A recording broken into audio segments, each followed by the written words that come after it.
இப்போ ஒரு பரபரப்பான செய்தி ஒன்று வெளியாயிருந்தது. தஞ்சாவூரில் தூய்மை பணியாளர்களின் பணியை போற்றும் வகையில் அவர்களின் குடும்பத்துடன் சேர்ந்து 150 பேரை தக் லைஃப் படத்திற்கு அழைத்து சென்ற தொண்டு நிறுவனம் அப்படின்னு ஒரு செய்தி ஒன்று போட்டிருந்தாங்க. ஏன் உங்களுக்கு வேறு படமே கிடைக்கலையா, தக் லைஃப் படம் தான் கிடைச்சிதா அப்படின்னு நிறைய பேர் கமெண்ட்டில் சொல்லிகிட்டு இருக்காங்க. அது மட்டும் இல்லாமல் இன்னும் ஒரு சில கமெண்ட்டுகளும் கண்ணில் பட்டுச்சு. இது மிகப்பெரிய பாவம், இது மிகப்பெரிய தண்டனை, இது கொடூரமான செயல், ஏனென்றால் அந்த அளவிற்கு படம் மொக்க அப்படின்னு ஒரு சிலர் கமெண்ட் பண்ணியிருந்தாங்க.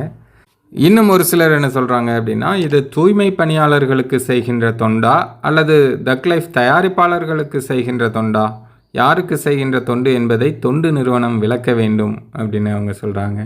இன்னும் ஒரு சிலர் ஏன்டா அவங்களையும் கஷ்டப்படுத்துகிறீங்க அப்படின்னு சொல்கிறாங்க.